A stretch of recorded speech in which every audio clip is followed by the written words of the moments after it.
Hallo zusammen und damit herzlich willkommen beim ersten Match von den Top 12 aus Mülheim-Kärlich, wo die besten U19 und U15 Spieler gegeneinander angetreten sind. Ich war damals dort vor Ort und habe versucht, alle Spiele aufzuzeichnen. Ich habe auch damals 3 Livestreams laufen gehabt, aber habe auch nochmal zusätzlich im U19-Bereich Jungen und U15-Bereich Jungen alle 6 Tische aufgezeichnet und alle Spiele. Es waren insgesamt über 200 Aufnahmen. Also wenn ihr das Ganze hier supporten wollt, lasst ein Like da und kommentiert auch gerne, wie ihr das Spiel fandet oder ob ihr auch im Spiel irgendwas nicht so gut fandet. Außerdem übertrage ich in Zusammenarbeit mit Janova am 24.08.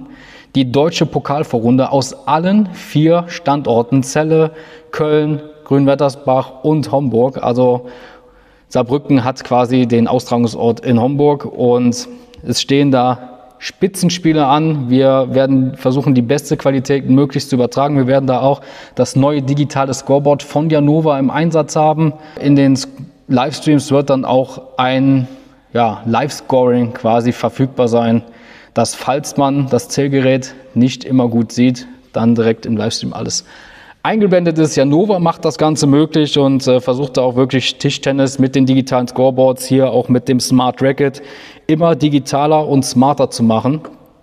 Ja, und bin da einfach froh drum, dass die das in die Hand genommen haben mich gefragt, ob ich die da unterstütze mit meinem Wissen, was ich in den letzten Jahren gesammelt habe, und da war ich auch direkt dabei. Also 24.08.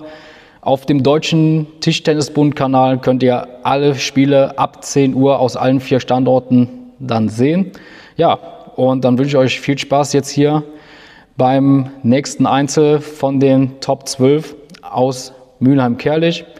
Und ja, dann würde ich sagen, abonnieren, liken und wir sehen uns im nächsten Video.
Uh.